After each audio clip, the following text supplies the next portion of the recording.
Garai pasi manga, garai pasi. Garai pachea, garai pachea. Garai pachea mumbuya. Right, mama today. Right. Right. Zvakadini mbuya?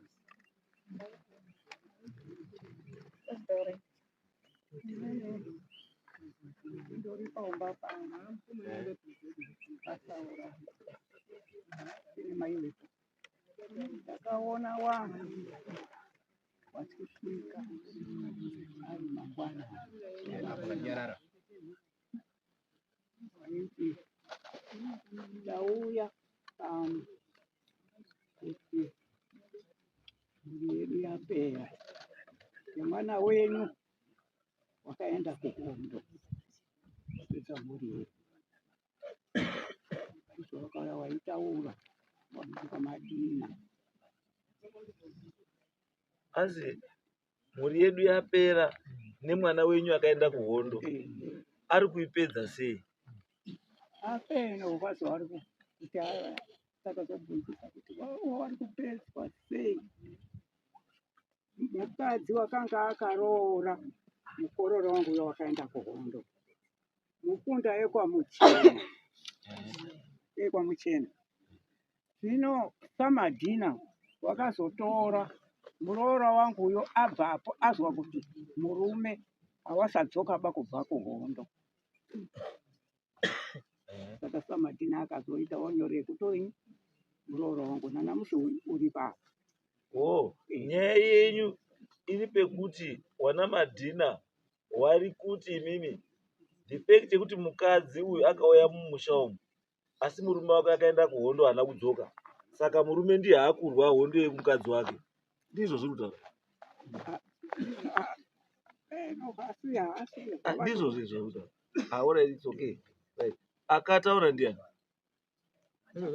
Wakataura kuti kwamadhina kwacho wakauya wacho wamati wakauya makuseni akataura. Ndiani akataura? Wakauya kumba kwangu uyo wanhu wekwamadhina. Wanani ndiwanani? Wakauya wari 6. Wamuri kuziva ndiani?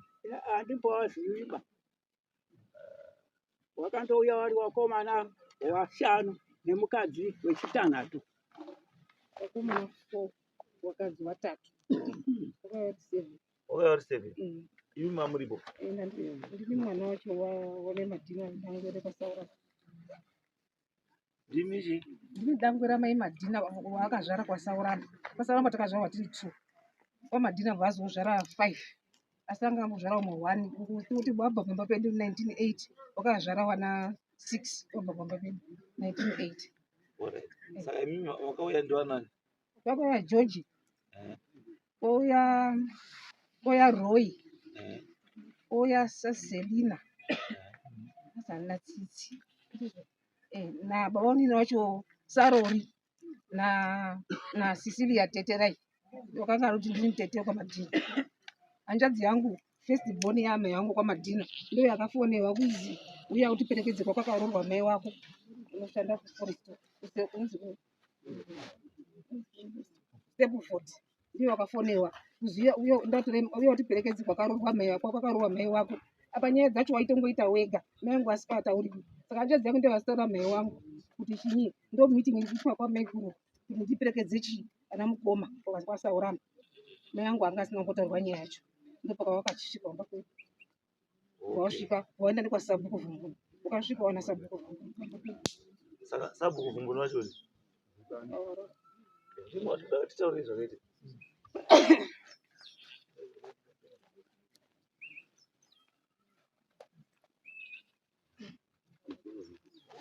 Yeshua akaona anafanya ndio na majina. Kwa utovulwa ntombozi nasingawazi. Awusiko kwa mpango wathi ndio kwasabhuku ndikati wo. Ukuthi sokwani kwasaurama. Mandada izoni ngino. Yathi izwa izuta wayenida. Ndikati kwakanake. Akanditi kwakanaka pali nyetu la uvu. Ndikati no kwani kwasaurama ndaona wayenyu kwasaurama. Awuko majina awudini. Awuza pamba kwasaurama. Wayenyu achibhuya nenye zawedzi wadini. Wafambira ndatodini. Wawudini ha. Saka nyaya munodzizwa. Akadzidza ndiri mwa. Nyaya idzi dzavuzanengwa nebuyo ndidzo wakabhuya kuti bazi tikuzwa kuti turi mumwe mbuya mukadzi mai uyu akaenda kwamadhina paizokuitika pamwana wenyu akaendepi kuhondo saka pakuenda kunomira musheva paizokuitika vanhu vari kufa saka wanga waundobvunza iwe kwasauramba wacho nawe wanga uri pa indozwa kuti nyaya ngere kuzi munhu ari kupfuka here ari kupfuka takambofamba pakati wandei vana madhina vachitete vacho ari sungai navarume vari pani uye ndiye handibaba here ndiani wamuzukuru ani tete andinga ndiyo titi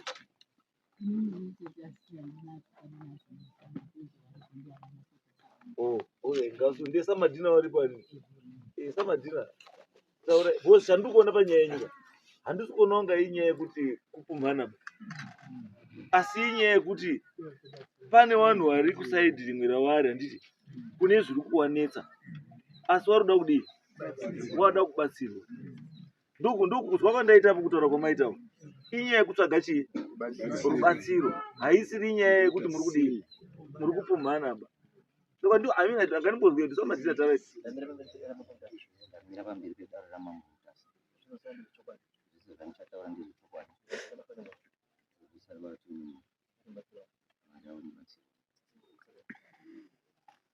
pamusoro ichangano nevadari vese vari pano hongu kwasauramba takaenda tikasvikira pasabu asi chinangwa chedu chatachiendera kwasauramba chachii chekuti tinonzwanana navo sematauriro amurikuita kuti kwakutotsvaga rubatsiro rwekuti tinzwanane navo kwasi pane nyaya yaimbotaurika yakatofa mai vachigara vachiitaura kuti pakambouya mbuya sauramba panapa achiti madhina wakatora mukadzi wavo saka vanangu nyaya iyi dzinoda kuti mugadzirise muchiri wapenyu saka mai vakasvika pakuenda vachigara vachitaura nyaya iyi saka ndo nyaya yatatafambira kuenda kwasauramba hatina kuenda neko kuti tiri kunotsvaga kuwapuma kana kuita sei taitoda kutsvagawo rubatsiro kuti kana paine zvatinogona kuita tigone kudini kubatsirika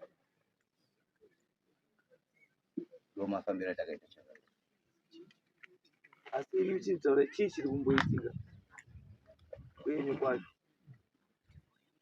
isusu nyaya yekuzodzi pane zviri kuitika handifungi kuti nyaya iyi yakataurika isusu chakatakafambira chataitaura mumba umu chachiri chekuti tinoda kuziva pakambouya mbuya sauramba kuti nyaya yawanga wafambira toigadzirisa sei yekuti madhina akatora mukadzi wavo hatinambotaura kuti tine dambudziko ratiri kuwana pazviri unless zvakataurikawo paimwe platform isiri musi watakafamba muroti akatanga kuuya kwamadhina ndimbuya sauramba achiti madhina wakaita sei hanzi wakatora mukadzi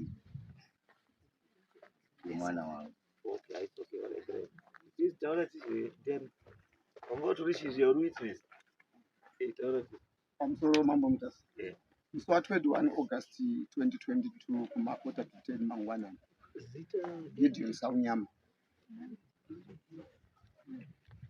musi wa21 August 2022 kumakota to 10 mangwanani ndakafonerwa nasekuru Sauramba vachiti muzukuru mhanya kumba kune vanhu vanzi vari kuuya kumba undonzwa kuti varoda kuti kudii saka ndakasvika ndikasvikirana navarume ava neuwandu hwavo hwavanga vainavo vachitungamirirwa nasabhuku Zumbuni vachitiwo sabhuku wakati ndauya nevanhu ava ndiyo kwamadhina vati vane zvavada kuti mutaurane navo saka vanhu vekwamadhina dare ravo rakanga riri kutungamirirwa namai ava vachiti ndini tete wekwateterai wekwamadhina nyaya yavakataura vakati tauya pano nenhaurwa yekuti kumusha kwedu tiri kupera asi kwese kwatakafamba tichibata Sauramba saka kupera kwatiri kuita ndekuti tine umwe hama yedu waiticha kwahonde wakafa tikabata Sauramba baba vedu vakafa tikabata Sauramba mai vakafa tikabata Sauramba hanzvadzi yanga iri muwatsomba mai Maunga takafamba tikabata Sauramba saka ndo nhaurwa yatafambira pano kuti tinzwisane kuti zviri kufamba sei ava mai vachizvitaura varume vavarimo mukati medare iroro kana vanga vasina havo chokuti vanga vafambira chaivanetsa mashoko aya vakamataurira ndinonzwa kutaura kwamuri kuita ndikutoona kuti pakatomboitwa communication before even vanhu vasati vauya, meaning kuti papasina chinhu chakashata pakusangana kwamamudzidzi according kune zvamuri kutaura. Because kana makatofoniwa imi matofoniwawo samwe kuti ano pano vanhu vari kuuya kumba, dai kunzi vanhu vanga vari kuuya nezvinhu zvakashata wadai wakangowerekana wasvika. But the fact yokuti wakatomboita communication yekuti tiri kuuyawo ikoko nechi, ini ndiri kuona kunga pasina zvakanyanya kushata zviripo, but otherwise I don't know. Pamusoro pechangamiro. Taura it.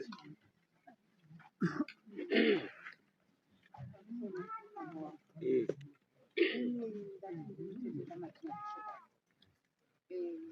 Vana vakati tete ngeiko tinokuda kuti tinotaurira kwaSauramba.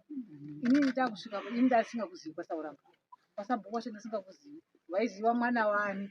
Mwana waSamadhina wacho. Ndobva ndati vasikana ndopamba pacho patatosvika aiwa handii kwaSabhuku. Ndofunga takasvika kumba kwaSabhuku handizviri Sabhuku ndini tikati ngatisvike kumba kwaSabhuku hatifaniri kuti tisvike paumba pewanhu dai tiine chinhu chotoda kuti tidini tironge tiri pamwe chete, ngatiende tione Sabhuku tichitaura naSabhuku tiri pamwe chete nokuti tine chinhu chotoda kuti tibude nechinhu chimwe chete tiri tese. Ndikasvika Sabhuku ari papo wakomana ndobva tataura, waitotaura anga ari muzukuru kwete inini, waitotaura handizvere Sabhuku musikana handimuzi. Inini ndoto ndikati aiwa Sabhuku vana vadiki hakuzi kuti kupumhana ba, asi kuda kuti tiedze kugadzisana tibude nechinhu chimwe chete, nokuti imbawo iimba. Unoziva kana munhu atambudzika kana utano tsvaka nemuhari kana munhu atambudzika. Ndichitotaura naSabhuku ipapo tikati hakuzi kuti wari kuti tiri kupumhana, hatisi kupumhana. Ndini ndaitowa ndingatoti ipapo munhu mukuru ndini ndaivapo naSabhuku nemunin'ina wavo mazinga angu. Mai ava ndo vakazokumbira ruregerero tiri mumba imomo, mushure mekunga ndavataurira kuti mauya the wrong way, because munhu wamuri kutaura nezvake mai ava vamuri kuti vari kwaMadhina vabva maSauramba vakatoenda vakatondobara umwe mwana, vabva ikoko vakazoundana nemurume wenyu vakumusha kwavo vasisiri musha. Madini kudai maenda kwaMuchena mandotisa Muchena makatirodza mukadzi wemunhu sei pane kuti nhasi mananga pano. Ava ndopa vakati ndiri kukumbira ruregerero kuti afamba the wrong way. No, it's okay. Saka which means nyaya yakakorerwa kare. Saka ini chandiri kuda inini ndechekuti nyaya iri panapa ndeyekuti tine mhuri iri kutambudzika neimwe mhuriwo iri kurwadziwa. Unoona zvinhu zviri apa tu, pane vari kuti kuuya kwamaita kuti pfuma, nevamwe vari kuuya kuti isusu tiri kutambudzika vakomana tapera toda rubatsiro. Saka my suggestion inini yanga iri yekuti sinzi muri kudini, muri kutaudzana ende zita riri kubuda riri kwaSauramba, so Sauramba haakwanisi kubuda muequation according to them. Kana zvinhu izvozvo zvakataura kuti kwese kwatiri kufamba kuri kunzani Sauramba, ndizvo vamataura. So it means kuti whatever zvavari kuita Sauramba hachakwanisi kubuda mukati mechii menyaya iyo handizvo.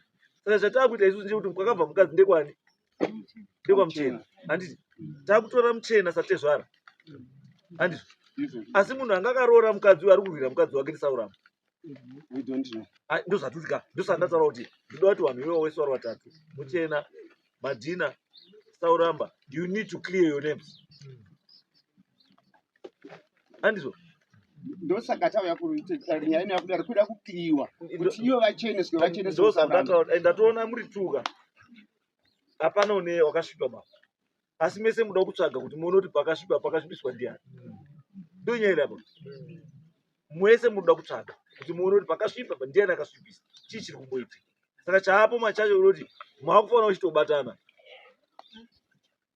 maakufanira kutobatana Sauramba nani naMadhina, because vana Madhina mukaenda kwaSauramba mukanontaura kuti ndo zvatiri kunzwa, iye Sauramba asina kuzvizwa, hapana zvamadii, hapana zvamaita, because ndo panozoya element iya yekuti muri kuita sei, muri kutipuma, because makaenda nyaya iyi pasina chii, iwe wasika handizvo. Saka nyaya inenge iri paya yekuti kwakuda kuti muchite chiya, muise musoro pamwe chete, kwakuchikumbira kwandinoita kuti mubatsirane mese. Yes. Handifungi kuti vanhu havangakliwa pawedhero kuti vakapfuma, because vakauya vakazvitaura kuti matipedza. ini ndikuti kutaura kwakaita kuti matipedza handiti ndo zvandanga ndichitaura paya kuti pamwe pacho kana uchitaura ka shandisa chi first person singular handiti usashandise first person chi plural. Avoid kuti isu wana taka ita kuti ini ndaka ini ndaka ndiyo first person chi singular andizvo. Avoid akuisa chi ndiyo mazwa ndotora kwenyagomo futi kuti nyagomo avoid kuti isusu wananyaiwa nyagomo you involve muzukuru nemuzukuru grandchildren kuti wauya anditi avoid izvozvo iwe uri one ndiyo beneficiary taura uri one kuti inini ndiri kuti zvakare ndo zvinochita vanhu kutaura kuti vana madhina vakasvika vachitaura kuti matipedza vari kushaisha handiti wakatoshaisha because wakapuma vanhu vapenyu hawana kupuma vanhu wakadii munhu akafa. Wandai wakati tasvikawo pano kumatutaura kuti kwatiri kufamba uku tuzwa kuti mwana wenyu anga akaroora mukadzi uyu akazotorwa ndiani ndibaba ane chekuita nezviri kuitika mumusha toda rubatsiro ndo zvavaifanira kwakasvika chita sei wachitaura noti kusvika kuti matidini matipedza kuti matipedza was wrong wozva kuti wanga zipo vanhu vapenyu ndo wanga uchita sei of which is wrong. Apa tingangopedza nguva yaisvika panapa ndakuchikumbira kuti mimi unofanira kukumbira wedding very correct wedding yezvamakaita kwataurana makakanganisa zveshuwa kana makataura izvo kuti matipedza namusivoyo hatichadzokumashure ndinongoti zvakuda kuti mudzoke futi